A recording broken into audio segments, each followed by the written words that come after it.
You're listening to a Zaboys Media Podcast.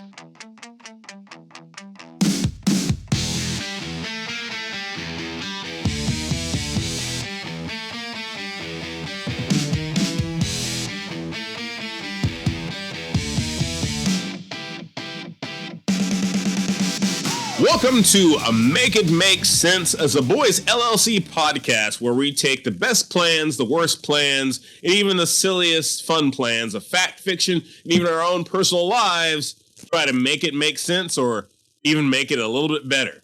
I'm Positive C. With me and with us always is Jim, the Brain Box Thornquist. Hello.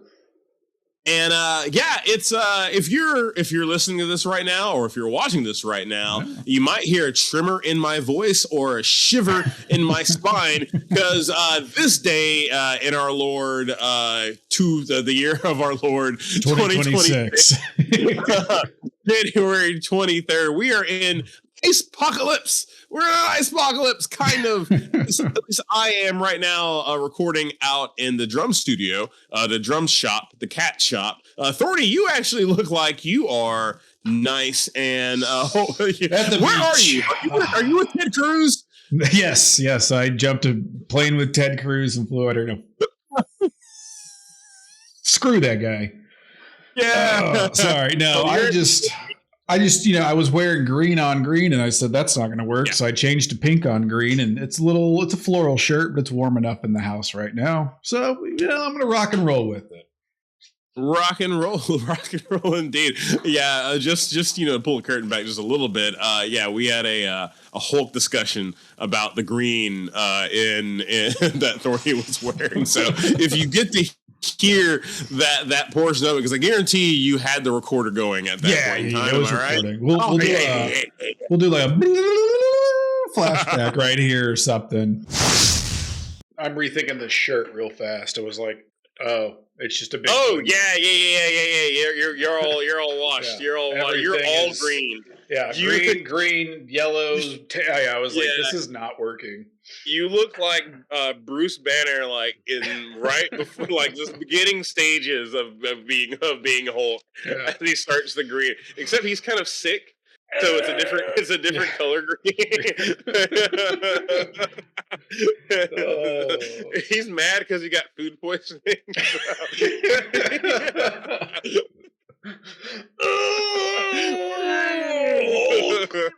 Smash! Bruce mad.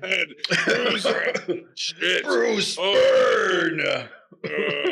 Okay, on that note. Yeah, we got to discussing that. But what we're discussing today is not it's green. Is it green? Are they green? Are Xenomorphs green? Because we're discussing Alien. There is green. If I remember correctly, there's a green toy of a xenomorph, like the toxic one, I think. I don't know if it ever showed up in the movies. But no, I think xenomorphs were like pitch black. Pitch black. Well, we're going to shine a light. We're going to shine a Vin Diesel bald head in the sun light on the 1979 masterpiece, Alien. And we make Weyland-Yutani's plan make sense. Let's find out. And just to give you a little bit of kind of behind the scenes of the 1979 masterpiece Alien, before we get into the plan that really has been. Well, first, Thorny, have you seen Alien? You've seen Alien, right? No, I've never seen Alien. Oh man, this is one that we may have to throw into because this show spawned off another show that we were gonna do, worth a watch, and so that might be a worth a watch thing for you there, sir. Alien is, I think that is one of those movies that once you watch it, and and you have to again separate yourself from the other movies, that have come out, like Alien versus Predator. Oh, okay. I was going to say, I mean, like the sequels?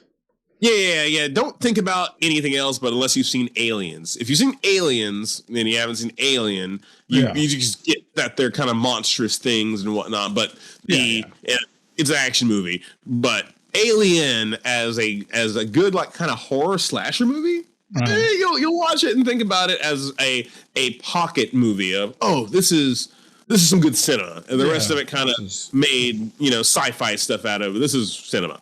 Yeah, this is where the franchise started, and then somehow we got Prometheus later that kind of messed it all up, is what you're saying. Yes, and even though Ridley Scott, who directed Prometheus, and he directed this movie, this was his second movie, only his second movie in 1979. This is actually Sigourney Weaver's first movie. No, so good for her. Screen debut for Sigourney Weaver, and the lead role has Eleanor Ripley in the ill-fated Nostromo. So this is so many names and things probably ring a bell to you because Alien is like the pop culture. Alien. Sigourney Weaver. Yeah. That's about it right now. Oh, really? Nostromos? I think you said something about the Nostromos in our kind of notes or whatnot, like a little back and forth. I was doing a little research and show prep, and I was like, "Oh, okay, so this is the bad guys, I think." And so, but they are not. No, you're good. Good. So let's go over, I guess, into why the plan from the get-go was bad. You'll understand a little bit, and they even make it worse as the sequel fodder and whatnot goes on. The plan gets even worse and worse and worse. But Weyland-Yutani at the beginning of this movie is just called the corporation. I don't even think they really say it's Weyland-Yutani. But it comes out later in the second movie that it's a company that is like it's if like Amazon and like the biggest Asian company mixed together and became like the ultimate corporation of the world at the time. They are now interstellar because they have space. They're interstellar miners or like freighters. They can move stuff from planet to planet. They have like a diesel company. Yes. Well, Amazon meets UPS, maybe something like that. Yes, just two huge giant companies, and they are also in the business of, and spoiler alert right now, for Aliens, maybe Alien 3, Alien versus Predator, Prometheus, Predators, maybe, I don't know. Like, I don't know, because all of it's connected a little bit. So if you want to watch any of those movies and don't want to know anything about them, turn it off right now and then press pause. Go watch some of those movies, come back, you'll fit right in. But it's like Weyland-Yutani is also in like the genetic military business too. There's some weird like kind of connection between wanting to produce the perfect life form or find the fountain of youth. There's like another little thing in there too. So they're interested in everything. Yeah. So they detect a signal from a planet called this is the most like UPS thing ever. LV-426. That's the name of the planet. You can definitely tell that some business corporation has become interstellar travel people because they don't no cool Star Wars names for these planets. No, that's just a destination code. That's like, okay, you're going down LV-246 and you're going to hit that spot. Then you got to go over to 279. Yeah. It's just a pickup schedule. So on LV-426, my bad, there is a distress signal coming from a downed ship. They call it a derelict. And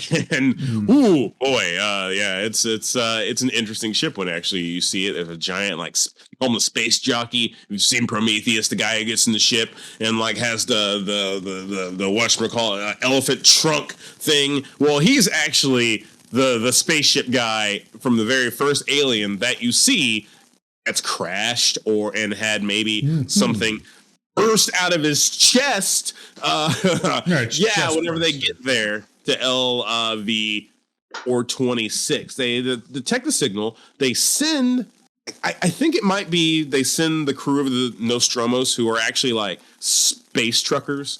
They're not scientists. They're not anything. There's just a bunch of space truckers. They might be the closest one to it. They send that ship there to explore the distress signal because they have a corporate policy. Corporate policy says that if any ship receives a distress signal, they must go check it out, no matter where they are or what they're doing, right? So they follow this corporate policy, go to the planet, find an alien life form. Mm-hmm. Bad things happen. A guy named Ash, the ship's science officer, is the only one that's apparently privy to any knowledge of this alien. You find out something a little bit. He doesn't have the shotgun hand, or is it the chainsaw hand? Yeah, he kind of boomstick and a chainsaw. Boomstick and a chainsaw. This Ash has another secret. This Ash has a secret that it actually comes into play later. So they don't really know what to do with this alien life form. Another guy gets attacked. They bring him back on board, even though corporate policy says you shouldn't bring any other someone on board that could,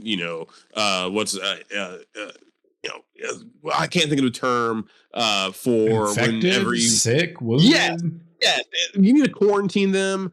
You can't. That whole thing.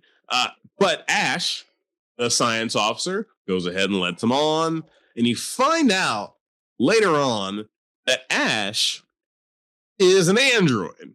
Dun dun dun! What's wrong with an android? Ash, yes, and he has specifically been put on board. In fact, androids have been put on board all of these ships just in case Weyland-Yutani comes across one of the alien life forms that they happen to be running across, because they want to collect samples. Okay, the crew, they're genetic poachers. Yes. Yeah. And whatever ship they're on, the crew is completely expendable, except for the android and the specimen. So the plan this whole time was to get a random crew of space truckers, and gather samples of an alien species that is dangerous, because Ash can hear or decipher the distress signal that says, this shit's fucked up. It's been a minute, 3 minutes. I think we can cuss now. This shit's fucked up. Don't come to this planet. Oh, please, oh God, stay away, basically. Or help. Either way, it was fucked up. Still, he's the only one that can tell that that's what this says, and they still go towards it. So how do you make this plan make sense when it's a crapshoot, right? Yeah. So let me see if I got all the parts of the plan here and laid them out right. Yeah. Big corporation of space truckers sends space truckers to downed SOS signal but really they're secretly trying to capture a living specimen using an android, and everyone else is expendable. And that's their plan. That is their plan. And the question was how do you make that plan work? Yeah. Man, I don't think there's a way to make that specific plan work. I think it fails 100 out of 100. I think you got a lot of people signing NDAs, because you ain't hiring many people to replace people once that happens. So this is where think about this. If Amazon and the other biggest company in the world, whatever it is, because it's probably some Saudi company, right? BlackRock Financial or something. Okay, if Amazon and BlackRock Financial just combine, the power that they would wield if stuff went wrong, don't you think a company like that could hide it enough to where maybe it get buried and you wouldn't ever hear about Nostromus? Oh, absolutely. Yeah, you got enough money, you can hide anything. I mean, it doesn't even really take money. Apparently, it just takes power and a bunch of people under your thumb. But I mean, money probably helps. So yeah, they could bury that 100%. They probably did. I think in the second movie in Aliens, which is directed by the great James Cameron. The great James Cameron. He makes a lot of Titanic, right? Oh God, that is a movie that famously I went a long time without watching on purpose, and only had to watch it in jail. And if you want to hear how I ended up in jail, you'll have to keep listening to make it make sense for that plan. But yeah, the the corporation is just so huge and so powerful that it did cover it up. Oh, yeah. There's no one knew what happened. Like Ripley wakes up a couple of 100 years in the future or something like that, like a pretty far time in the future in the second one, because she goes back into her cryopod or something, right? Aren't they in cryopods while they travel? Because I guess we don't have warp speed in this world, but we have space truckers.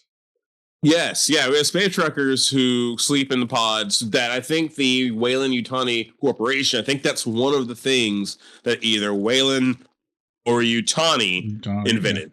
Yeah, so like maybe Weyland invented the pods and Yutani had a lot of the ship. Something happened to where they ended like that. But it was a joint merger to take over the galaxy. Exactly. Is there somewhere there's a Jeff Bezos out there who looks like Guy Pearce? It's Guy Pearce, by the way. If Prometheus, it's Guy Pearce is like the guy who created Weyland-Yutani, or Lars Hendrickson, because he's also in Alien as the guy from Metallica. No, that's Lars Fredrickson or Lars Ulrichsen. Oh, okay. Lars Ulrich. Lars Ulrich. Yeah. You're right. I mixed them up. Is an actor who famously plays three different characters in the Alien franchise.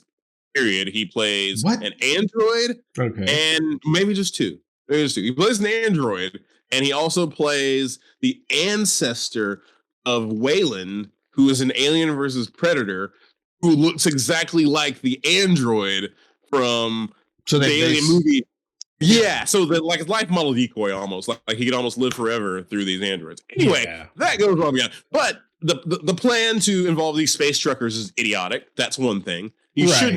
Don't involve people who have no training for this, right? Yeah, no training, no experience. You haven't. You're not even telling them what they're signing up for. No signing bonus. They're going to get there. Like, you're doing this to be dark and sleazy. Like, you're basically chalking these people up as, hey, you're a number to this corporation, and that's all we care about. And your life means nothing. And the moment you die, we're going to go ahead and replace you with somebody else because you signed an NDA that says you're not allowed to tell anybody. And you're dead. And you're fucking dead. You're dead.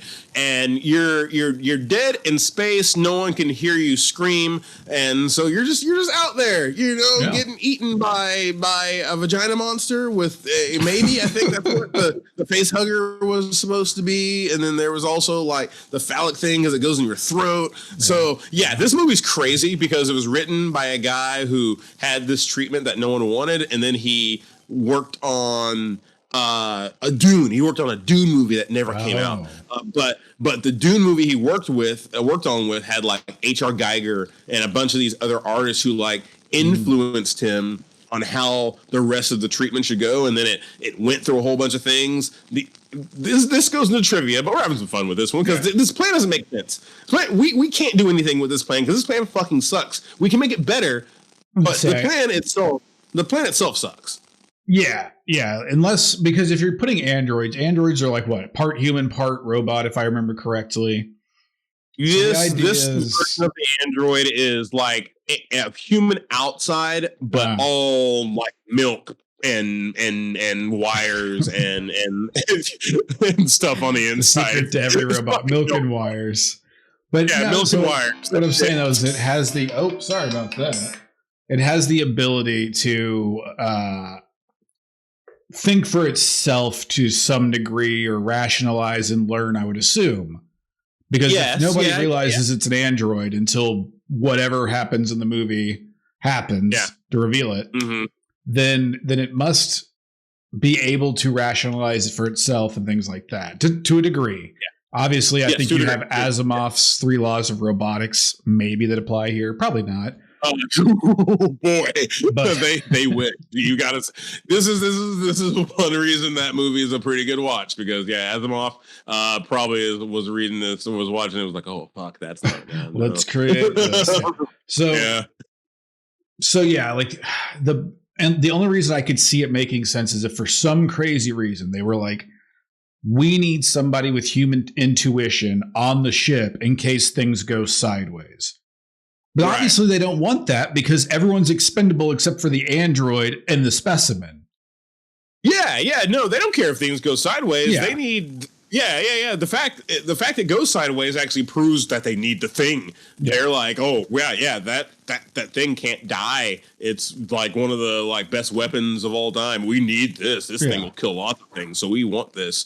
Go ahead, kill the rest of the people on the ship. We don't care. So it's okay. I was going to say, I think we're in agreement that the plan doesn't make sense, which is okay because most corporations don't make good plans anyways. No, I was thinking that this is like if Target, as a corporation, was like, okay, just in case, man, this is going to be inflammatory, but yes, because fuck Target. If Target said, during a mass shooting, we don't really care if the front end is killed at all, right? We just want to make sure that our stalking crew is safe because we can rotate the front end pretty damn quickly, but we need to make sure that our stalkers are good because they're the ones who merchandise and make the store look nice. The front end just checks people out. We don't need them.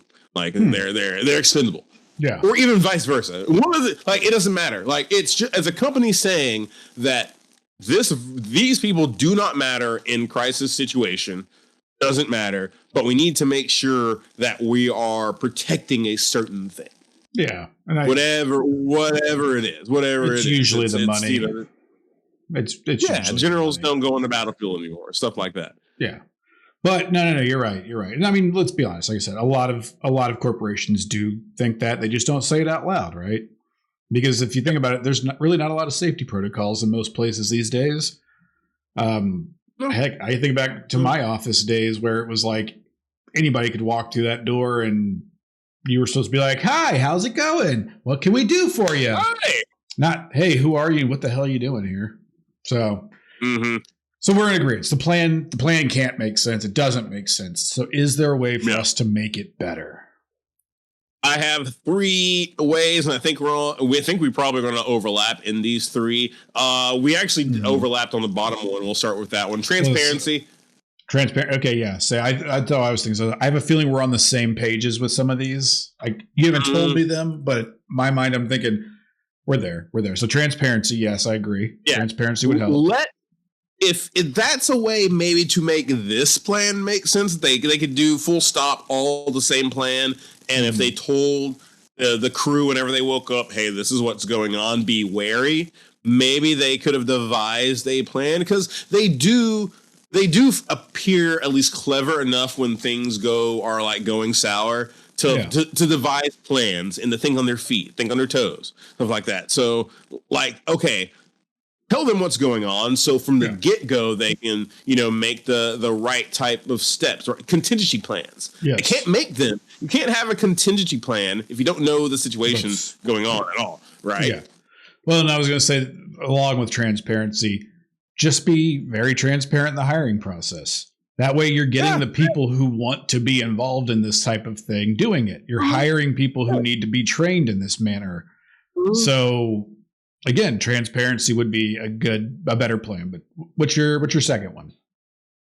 Crew of scientists and maybe even military people. Okay. Just a complete crew of that. Like if you're gonna have like these missions to where possibly alien activity is there and they're hostile, or you actually find out that they definitely know they're hostile.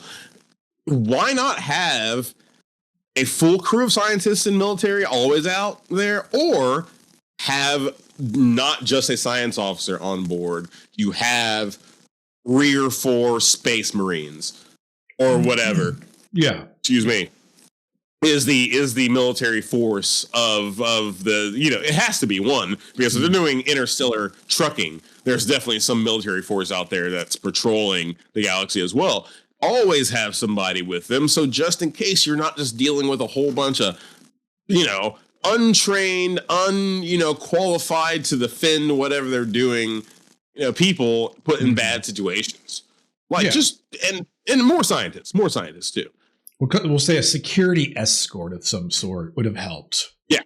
Yeah. Or a security officer that somehow is very military trained. Mm-hmm. Okay. And my last thing is all androids. That was my first thought. Was just all androids would make sense, right? Like what the fuck are we doing? Yeah. What are we doing? Yeah. Why didn't you just make all androids and send them in the first place if you had that ability? Like, what was the point of putting people into harm? You did it simply because you could, and it was probably more affordable. Oh, yeah. I think affordability is a huge... Because there's also maybe some crossover between the Blade Runner universe and all of this because of the replicant thing and the android. Very similar, I think. Both Ridley Scott, if I'm remembering correctly. So, there's lots of the idea of these androids doing stuff that people are either they can't do or physically can't do, things like that. Just I think maybe 3 or 4 androids per ship, maybe 2 human crew. More androids, less humans on these ships. You can save space on pods, right? Because androids don't need to sleep and eat. So they can be roaming around the ship doing things. They can answer to the stress signal first, figure out if the humans are even needed. If the humans aren't needed, don't bring the humans. Yeah, don't wake them up. You're chill. Bring out the androids. There you go. And there's so many fail safes you could have if you're just dealing with all androids. Yeah, definitely. Plus, again, you can set them to a limitation of like, you have to go and retrieve this, and failure is not an option. Whereas with people, there's that conscience thing where you're like, I don't want to sacrifice myself for this, so I'm out. Bye. Androids, you can put that hard limit and be like, no. You're staying here and doing this no matter what.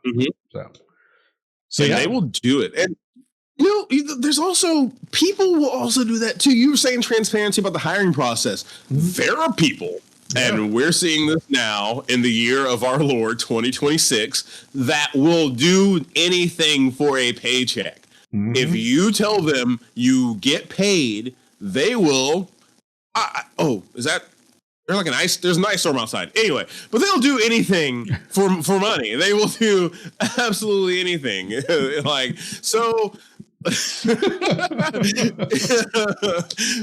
we know they're the willing's out there. Yeah. Let people know they're going alien hunting. Yeah. Go fucking do it, right? I say there's probably nut jobs are like, hell yeah, lock and load, brother, space cowboys. Yeah, exactly. Yeah. There's morons out there everywhere that'll take a job for $1. Oh yeah. And so what you do is you use those people and you let them know what's going on, and they become they take ownership in the job. Yeah. They become never mind. That was about to come out weird. I was saying they become predators, and I meant like Alien versus Predator, because I have seen the Predator movies, but it was one of those things where I realized saying they become predators has a lot of connotations right now. So we're finding out that maybe some of them have already been predators, and that's why they take the job that will pay them to do absolutely anything, like find aliens and Captain Kirk them. Yeah, Captain Kirk them. My God. So many entendres right now for real life that we didn't mean to happen.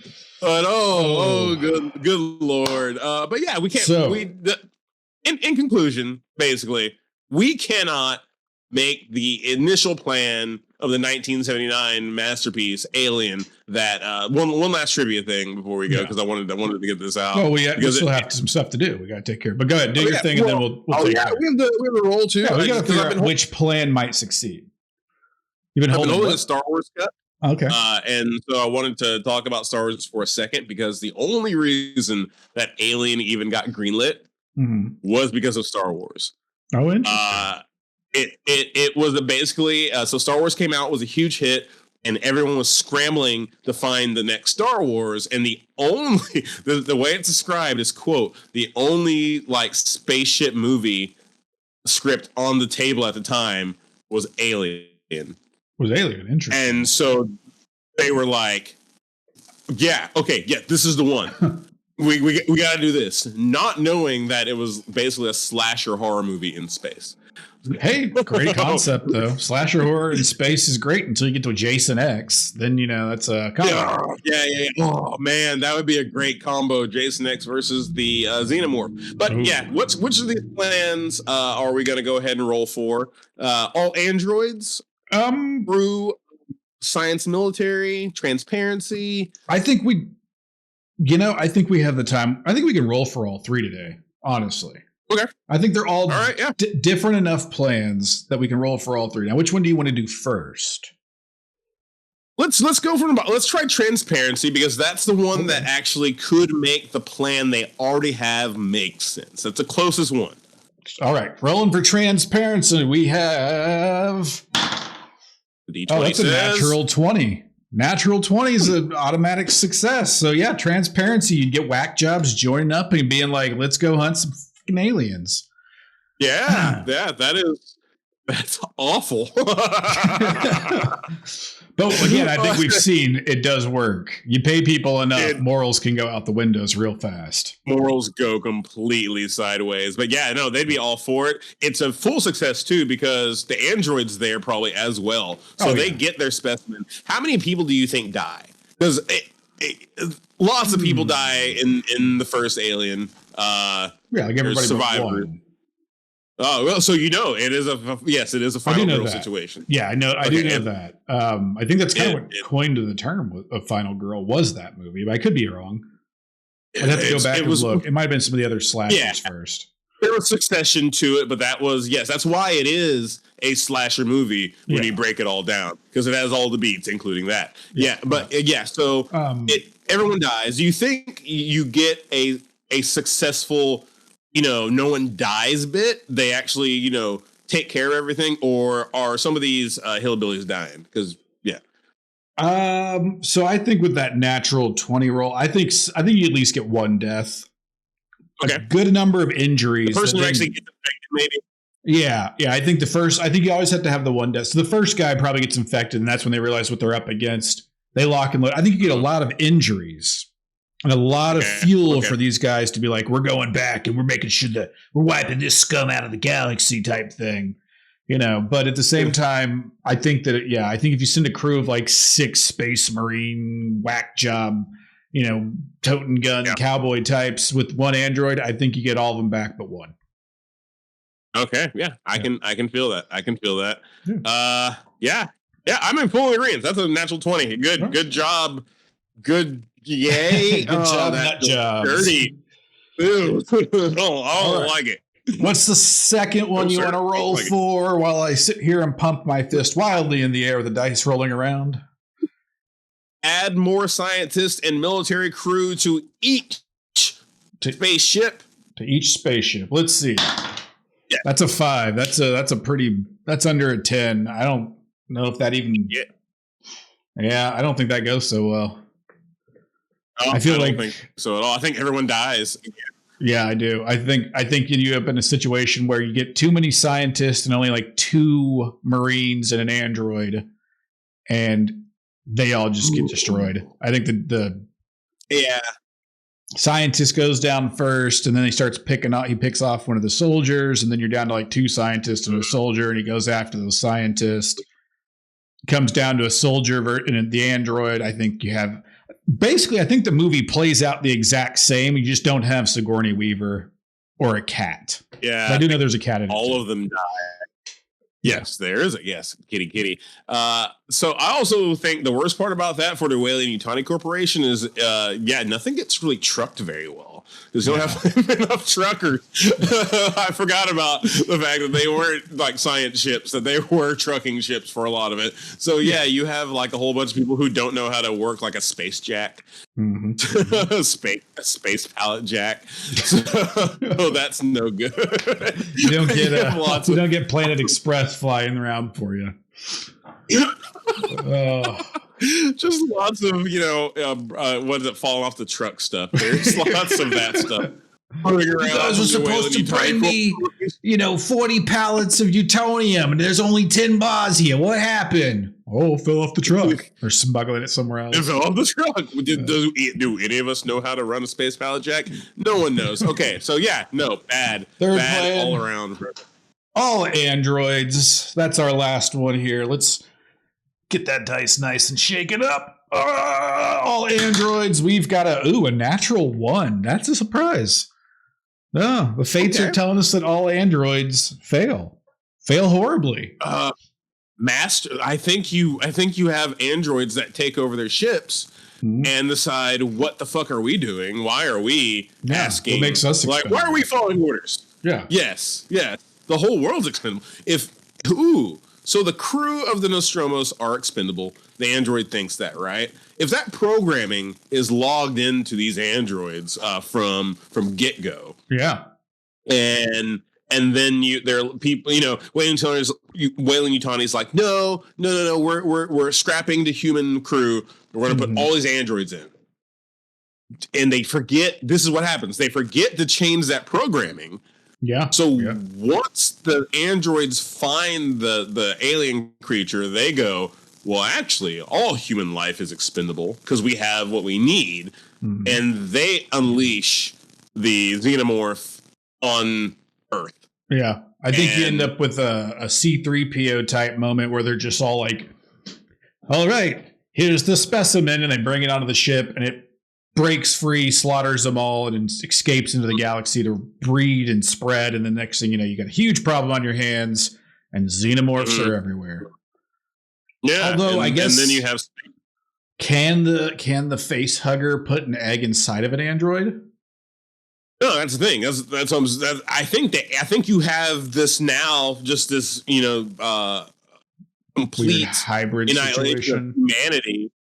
You have these weird, because one thing about the xenomorph is that they like change after they kind of morph into whatever they take over, right? Yeah, they take over. They take on some concepts of whatever they come out of. Because I think we see Alien versus Predator. One comes out of a Predator, and it's like a hybrid looking thing. A Pred alien, yeah, exactly. Yeah. So you'll have these weird hybrid situations, but then you also have these androids, and I think they can self-replicate. Maybe, like they can maybe build themselves. So if an android can build an android, and then these aliens are replicating, you're just going to have alien android wars, and that's kind of cool. That would be really cool, actually. That's where the franchise needs to go. Solved it. Ridley Scott, James Cameron, David Fincher was the guy who did Alien 3, and whoever did the Alien versus Predator movies, call us here. In fact, you should message us or subscribe and do all that stuff at Zaboys LLC on YouTube. I found that Zaboys Media LLC is Zaboys. Yeah, there LLC. You go. Zaboys Media LLC. Or it's just Zaboys Media, I believe. You can look at that up and tell us that, or listen to this, and then we'll be in contact and let you know how to fix your franchise, because your plan hasn't worked so far. So why not leave it to the fellows here at Make It Make Sense? That's me, Positive C, the Brain Box, Jim Thornquist. Next week we will tackle. I think we have a surprise that the Brain Box is coming in with next week. Hard and a little surprise. A little surprise for everybody. Stay warm if you're in Texas, and if you're not in Texas, Monowea, stay gold. Pony Boy. Peace out. Thank you for listening to Make It Make Sense, a Zaboys podcast. If you like what you're hearing, follow along with us and add us to your little list or whatever on Spotify or wherever you're listening. If you'd like to hear some of our previous stuff, you can always check us out on YouTube at Zaboys Media Network for some of our past work, or by searching on Spotify for The Locals Connection with a Z. That's The Locals Connection.